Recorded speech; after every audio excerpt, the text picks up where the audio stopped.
BPSC की परीक्षा में इतना टफ सवाल और इतना अजीब गरीब चीजें हुई थी आपके 3.0 परीक्षा के अंदर। स्वागत है एक बार आपसे फिर सभी का। आज के इस वीडियो में हम डिस्कस कर रहे थे अपना 3.0 का क्वेश्चन पेपर, और पिछले वीडियो में हमने बहुत ही महत्वपूर्ण दो कंसेप्ट को समझा, जिसका नाम है, पहला हमने बात की वहां पर जीन पियाजे के बारे में, जीन पियागेट के बारे में, और दूसरी हमने बात की किसके बारे में, दूसरी हमने बात की आपके सोशल साइकोलॉजी के कई सारे इंपॉर्टेंट कंसेप्ट, और उसी के साथ साथ आपके जो लर्निंग की थ्योरीज है उसके बारे में। उसी के साथ साथ हमने देखा यहाँ पर 2.0 में आया हुआ आपका एक सवाल, किस प्रकार से आपको सही नॉलेज, सही ज्ञान आपको जो है सारे सवाल आपके सही कराएगा, बिना किसी टेंशन के, बिना किसी परेशानी के। और आपको ढूंढना भी नहीं पड़ेगा कि अलग से कहाँ चीजें पढ़ें, क्या करें। केवल आपको जो है चीजें फॉलो करनी है, बहुत बढ़िया तरीके से पढ़ना है एनसीईआरटी को, मॉक टेस्ट लगाने हैं, वीडियोस देखने हैं, और बढ़िया से आनंद लेते हुए परीक्षा पास करनी है। काफी सारी सीटें हैं और काफी सारा कंपटीशन भी है, लेकिन आपको ध्यान रखना है कि अगर आपकी तैयारी तगड़ी होगी तो आप जो है जल्द से जल्द यहाँ पर सरकारी शिक्षक बन जाएंगे। तो यहाँ पर हम बात करने वाले हैं आपके सवाल नंबर 73 की। देखा जाए तो सवाल थोड़ा सा डिफिकल्ट है, लेकिन बीपीएससी ने अपनी जो फाइनल आंसर की गई दी गई है उसके अकॉर्डिंगली इसको आसान बनाया है। और इस सवाल में अगर आपको केवल नॉर्मल नॉलेज भी है तो भी आप इस सवाल को सही कर लेंगे। A research hypothesis is also called. अब देखिए, आपको एनसीईआरटी में कहीं पल्ले नहीं पड़ेगा आपको हाइपोथेसिस या परिकल्पना के बारे में, कहीं भी किसी भी ए टू जेड, स्टार्ट से लेके एंड तक, 11वीं की बात करें या 12वीं की बात करें, किसी भी एनसीईआरटी में उल्लेख नहीं है आपके परिकल्पना का, यानी कि आपके हाइपोथेसिस का। ठीक है, तो अब ये कैसे पढ़ना है, ये कुछ अलग अलग टॉपिक्स है जिनको आप रेफर कर सकते हैं, मास्टर्स की किताबें, अपनी बीए की किताबें, और वहां से आप मदद ले सकते हैं। लेकिन यहाँ से केवल 4 सवाल आएंगे और यहाँ से आपके 400 सवाल यानी कि 40 सवाल यहाँ से आएंगे। ठीक है, ओके। तो यहाँ पर देखिए, a research hypothesis is also called statistical hypothesis, alternative, working, more than one of the above, या फिर E none of the above. सवाल को हम सॉल्व करें उससे पहले देख लेते हैं एक बार इसको हिंदी में। एक शोध परिकल्पना को भी कहा जाता है, क्या कहते हैं उसको, सांख्यिकीय परिकल्पना, वैकल्पिक परिकल्पना, या फिर कार्यशील परिकल्पना। उससे पहले हमको समझना होगा कि परिकल्पना होती क्या है, व्हाट इज हाइपोथेसिस। ठीक है, परिकल्पना एक ऐसा चीज है जिसको आप क्या करते हैं, केवल इसको आप अज्यूम कर रहे हैं, ऐसा होगा तो ऐसा होगा, ऐसा नहीं होगा तो ऐसा नहीं होगा। ठीक है, आप क्या शो कर रहे हैं, केवल एक प्रकार से अपना अजम्पशन यहाँ पर शो करते हैं। ठीक है, और हम यहाँ बात करें खास तौर पे साइकोलॉजी में अगर हम बात करें, या किसी भी हाइपोथेसिस की अगर हम बात करें, इसके अंदर आपकी दो चीजें जरूरी होती है। एक क्या होती है, एक होती है आपकी शून्य परिकल्पना यानी कि नल हाइपोथेसिस। एक क्या होती है, एक होती है आपकी शून्य परिकल्पना यानी कि null हाइपोथेसिस, जिसको आप जीरो हाइपोथेसिस भी कह देते हैं कभी कभी। ठीक है, या फिर दूसरी होती है कौन सी आपकी, दूसरी होती है आपकी रिसर्चर हाइपोथेसिस। ठीक है, इसको हम डिनोट करते हैं इस प्रकार से, शोधकर्ता हाइपोथेसिस या परिकल्पना ऐसे डिनोट करते हैं। और नल वाले को कैसे डिनोट करते हैं, डिनोट करते हैं H0 या फिर HR। ठीक है, तो ध्यान रखिए, जब भी हम लिखेंगे नल हाइपोथेसिस तो हम कैसे लिखते हैं, H0। इस प्रकार से हम जब भी लिखेंगे तो आपको क्या समझना है, यहाँ पे नल हाइपोथेसिस यानी कि शून्य परिकल्पना की बात हो रही है। और जब भी हम इस प्रकार से लिखेंगे तो क्या लिखेंगे, हम यहाँ लिखेंगे रिसर्चर हाइपोथेसिस की बात हो रही है यहाँ पर। ठीक है, शोधकर्ता परिकल्पना की बात हो रही है इसके अंदर। और सवाल में क्या पूछा गया है, अ research hypothesis is also called. तो सही आंसर क्या होने वाला है यहाँ पर, सही आंसर जो बीपीएससी ने आपको बताया है फाइनल आंसर की को पुटअप करते हुए, वो कह रहे हैं यहाँ पर आपका अल्टरनेटिव हाइपोथेसिस। ठीक है, और सही आंसर भी यही है, अल्टरनेटिव हाइपोथेसिस है। ये आपका वर्किंग भी हो सकता था, लेकिन बीपीएससी का पूछने का कुछ मूड अलग है। आंसर आपका डी भी जा सकता था, जैसा आपको पहले भी बताया हुआ है हमने, लेकिन वो बहुत हाई लेवल की बात चली जाएगी, बीपीएससी नहीं चाहता आप उतना हाई लेवल का पढ़ें। आप अगर नॉर्मल सामान्य पढ़ के अगर आपने बी भी मार्क किया है तो आपको आंसर मिल जाएगा सही सही। और ये आपको प्रत्येक किताब में, जो भी जनरल साइकोलॉजी की किताबें हैं, पुस्तकें हैं, उसके अंदर आपको जो है देखने मिल जाएगा। ठीक है, अल्टरनेटिव हाइपोथेसिस। यहाँ पर अब हम देखते हैं कि नल हाइपोथेसिस क्या होता है, उसी के साथ साथ हम देखेंगे यहाँ पर कि आपका अल्टरनेट हाइपोथेसिस क्या होता है।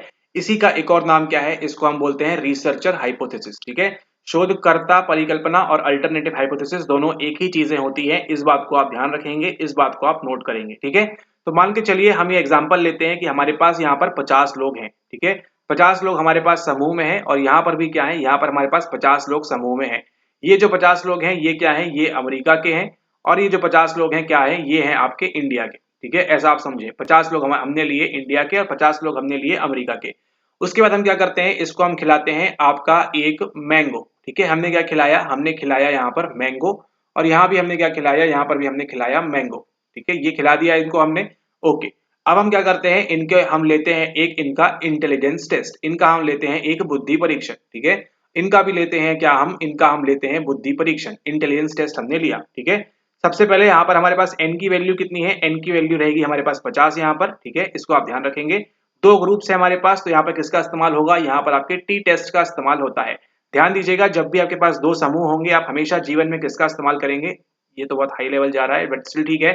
यहाँ पे किसकी बात करेंगे, हम बात करेंगे आपके टी टेस्ट की, ठीक है। जब भी दो समूह होंगे टी टेस्ट की बात करेंगे, दो से ज्यादा होंगे अनोवा चिपकाएंगे वहां पर, ठीक है।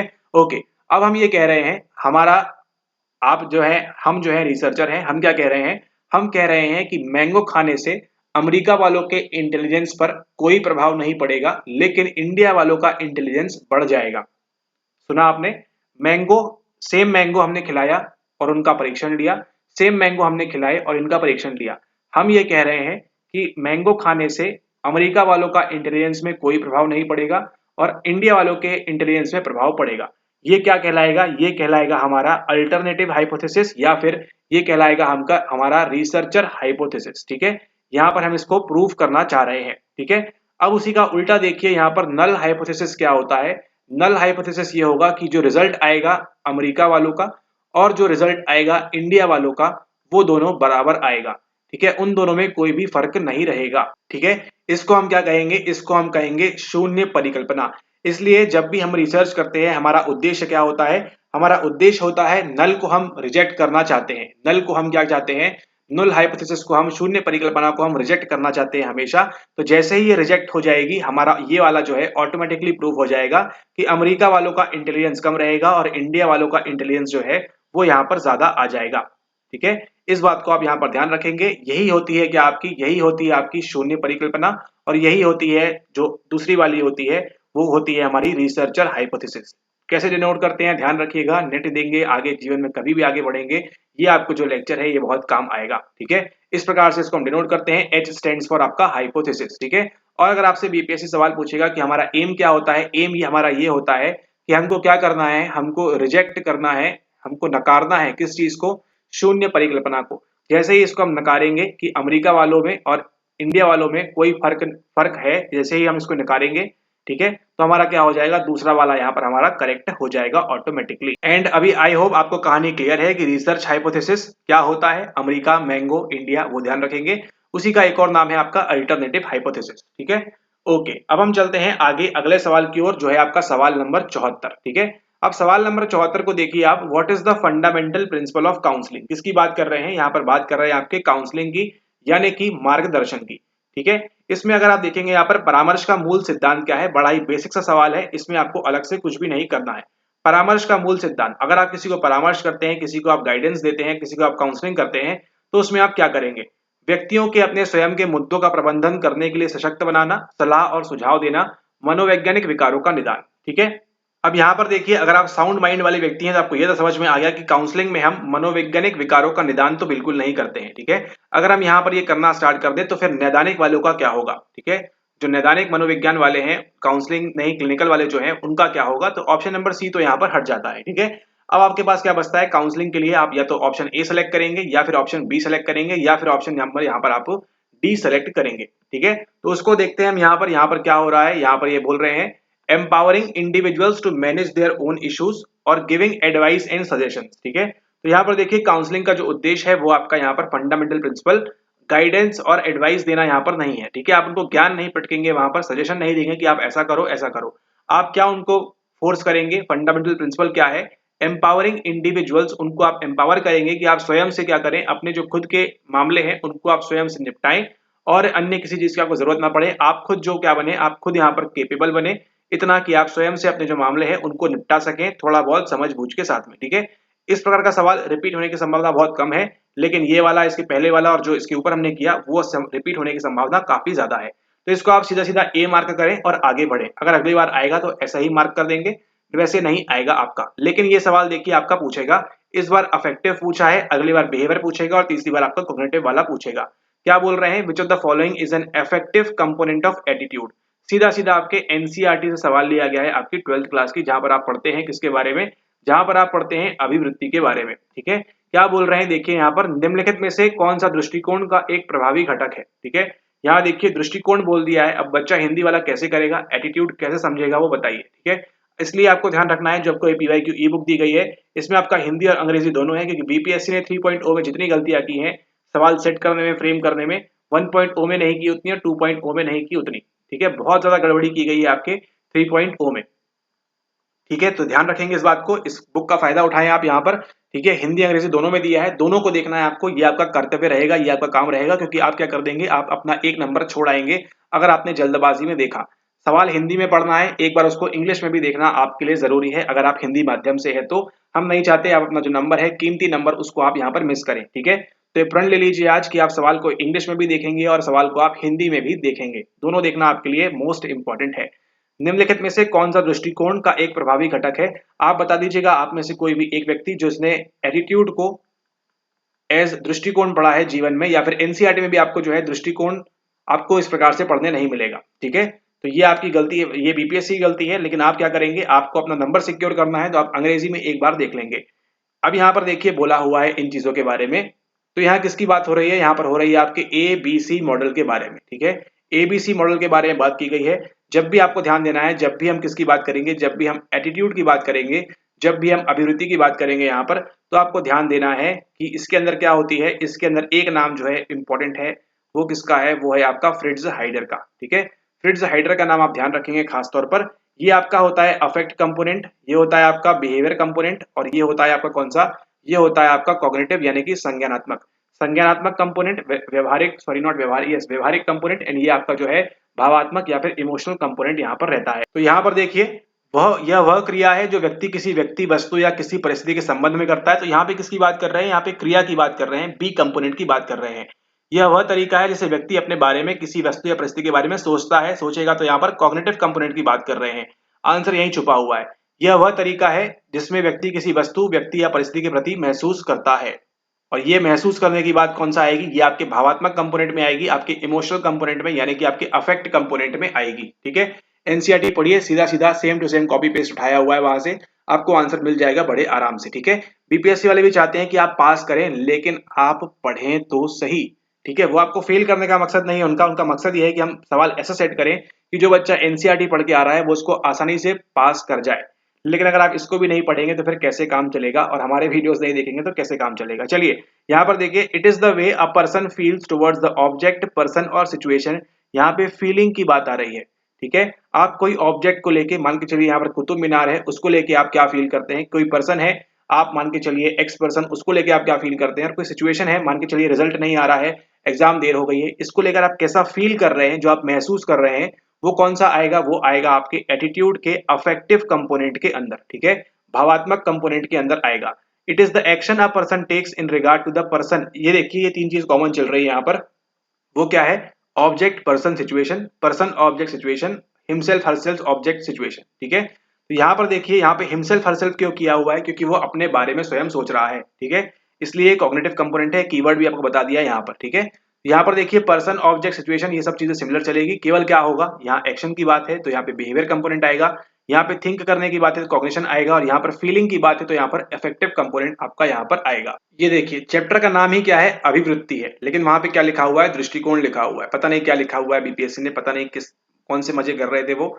एटीट्यूड को अभिवृत्ति की तरह पढ़े आप, इस चीज को आपने ध्यान रखना है, ठीक है। अब यहाँ देखिए आपको दिखाते हैं कहाँ पे दिया हुआ है सवाल। सवाल आपके सामने है, बीपीएससी चाहता है आप पास करें, लेकिन आप पढ़े तो सही। यहाँ पर देखिए क्या दिया हुआ है, सामाजिक सुगमीकरण दिया हुआ है। लास्ट वीडियो में कवर किया था हमने सामाजिक सुगमीकरण, सोशल फैसिलिटेशन के बारे में, ठीक है। ये देखिए आपके एनसीईआरटी में दिया हुआ है इस प्रकार से, ठीक है। ओके, और आगे देखिए यहाँ पर भी देखिए, यहाँ पर भी क्या लिखा हुआ है, अभिवृत्ति लिखा हुआ है, ठीक है। लेकिन यहाँ पे क्या बोल रहे हैं, कौन सा दृष्टिकोण का एक प्रभावी घटक है। ये तो कंपोनेंट की बात हो गई, इफेक्टिव कंपोनेंट की बात हो गई, लेकिन एटीट्यूड समझेगा कैसे बच्चा, वो आप हमको यहाँ बताइए, ठीक है। अब यहाँ कोई हिंदी वाले बच्चे तो बैठे नहीं है, यहाँ पे सामान्य बच्चे बैठे हैं, ठीक है। तो यहाँ पर देखिए आगे, ये देखिए, ये देखिए, ये देखिए, ये देखिए, अभिवृत्ति घटक की बात की हमने, अभिवृत्ति घटक की बात की। यहाँ देखिए क्या लिखा हुआ है, अभिवृत्ति विषय है, और यहाँ पर देखिए विचारपरक घटक को हम क्या बोलते हैं, कॉग्निटिव बोलते हैं, अफेक्टिव बोलते हैं, व्यवहार परक बोलते हैं। एक हरा भरा पर्यावरण, अभिवृत्ति का संभाव्य एबीसी घटक, इसी तो पूछा हुआ है आपको, बिहेवियर, अफेक्टिव, और कहाँ गया ये आपको कॉग्निटिव, ठीक है, जो अभी आपको बताया एबीसी। इसी मॉडल को पूछा हुआ है। देखिए तीसरे पन्ने से आपको पूछा हुआ है सवाल आपके 3.0 के अंदर, ठीक है। तो इसको आपने ध्यान रखना है। और यहाँ देखिए बिलीव्स वैल्यूज दिए हुए हैं, आपको फ्रिट्ज हाइडर भी दिखाते हैं, कहाँ गए वो, यहाँ पे है कि नहीं, अगले चैप्टर में है। ये देखिए आ गए आपके अभिवृत्ति परिवर्तन की प्रक्रिया, फ्रिट्ज हाइडर की बैलेंस थ्योरी। ध्यान रखनी है पीओएक्स मॉडल, सवाल फंसाएगा आपको, आप फंस जाएंगे। अच्छे से पढ़ना है पीओएक्स के अंदर क्या हो रहा है, एनसीईआरटी वीडियो समझाया हुआ है वहां पर, उसको देखें अच्छे से। पीओएक्स के अंदर क्या होता है, त्रिकोण बैलेंस किस प्रकार से बनता है, कब पॉजिटिव पॉजिटिव नेगेटिव कब रहने से क्या चीजें होती हैं, वो आपको ध्यान रखना है। डिफिकल्ट सवाल बनाएगा आपको, यहाँ से फंसा देगा वो फटाक से, ठीक है।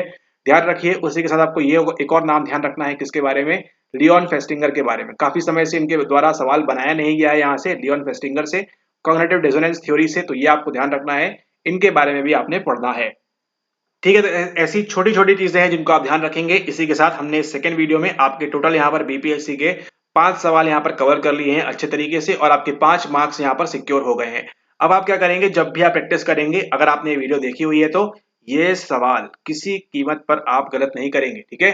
100% आपके सवाल जब दोबारा लगाएंगे आप एग्जाम से पूर्व मॉक्स, आपके ये 100% सही होना चाहिए कि यस सर ने उस दिन हमको ऐसे एक्सप्लेन किया था, ये नहीं होगा, ये नहीं होगा, ये नहीं होगा, ये होगा करेक्ट आंसर, और आप 100% उसके साथ यहाँ पर श्योर रहने चाहिए, ठीक है। इस बात को आप ध्यान रखें काफी अच्छे तरीके से। तो ये आप पे आपके 5 मार्क्स सिक्योर होते हैं। इसी प्रकार से अगले वीडियो में जल्द ही जब हम मुलाकात करेंगे तो आपसे बात होगी आगे की आपके टीआरई 3.0 के सवालों के बारे में।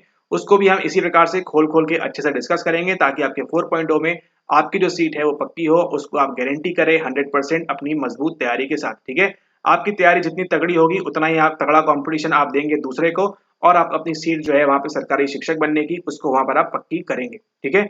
ओके, इसी के साथ इस वीडियो को समाप्त करते हैं। जल्दी आपसे मुलाकात होगी, समय रहेगा आपका 9 बजे, उस चीज को आप ध्यान रखें। जब भी आपकी अगली वीडियो आएगी, अभी तो यहाँ शनिवार रविवार हॉलीडे है, तो जब भी आपकी जो है वीडियो आएगी उसके लिए आप तैयार रहिए यहाँ पर 9 बजे। उसी के साथ अगर आप ज्वाइन करना चाहते हैं हमारे साथ बीपीएससी की कंप्लीट तैयारी के लिए फुल कोर्स के साथ, तो आप बीपीएससी 4.0 का फुल कोर्स ज्वाइन कर सकते हैं, जहाँ पे आपको काफी सारी चीजें मिलती हैं इंपॉर्टेंट। और जैसे आपने वीडियो देखे इसी प्रकार के आपको वीडियो और देखने मिलते हैं, उनकी जो नंबर है, तादाद है, वो बढ़ जाएगी वहां पर। ऐसे ही वीडियो आपको और देखने मिलेंगे, और आपकी जो सीट है उसको आप यहाँ पर कंफर्म करेंगे आपकी सरकारी शिक्षक वाली, ठीक है। ओके, तो यहाँ पे कवर किए हमने आपके 3.0 के सारे सवाल। ज्वाइन करने के लिए आपको नीचे नंबर दिया हुआ है व्हाट्सएप के ऊपर, उनसे आप संपर्क करके बाकी की जानकारी ले सकते हैं, क्या होगा कैसे होगा, रिकॉर्डेड लेक्चर से सारे के सारे। तो आप अपनी मर्जी अनुसार जब आपका मन है तो उसको देख सकते हैं, लेकिन आपको एग्जाम के पूर्व अगर आप देखेंगे उसको बार बार, तो आपको जो है काफी ज्यादा आपके जो है यहाँ से नंबर इंक्रीज होंगे, ठीक है। ओके, इसी के साथ इस वीडियो को समाप्त करते हैं। मुलाकात होती है आपसे नेक्स्ट वीडियो में, हम जल्द ही मिलेंगे, जल्दी बात होगी आपसे आगामी तैयारी के बारे में। उसी के साथ यहाँ पर वेट रहेगा आपके 3.0 रिजल्ट का, वो भी आपका जल्द आता ही होगा 3.0 का रिजल्ट। उसके अंदर भी कई सारे बच्चे जो है निकालेंगे इस बार, और अगली बार जो 4.0 की लिस्ट आएगी ना, उसमें आपका भी नाम चाहिए होगा, ठीक है। इसको आप ध्यान रखें और अच्छे से तैयारी करें 4.0 की। जल्दी आपका एग्जाम वगैरह भी लेंगे ये लोग। तो उसी के साथ see you all in the next video. And आपको एक और बात ध्यान रखनी है, देखिए अभी यहाँ पर आपके पास जो है बीपीएससी का 2 चीजें हैं यहाँ पर उपलब्ध चैनल के ऊपर।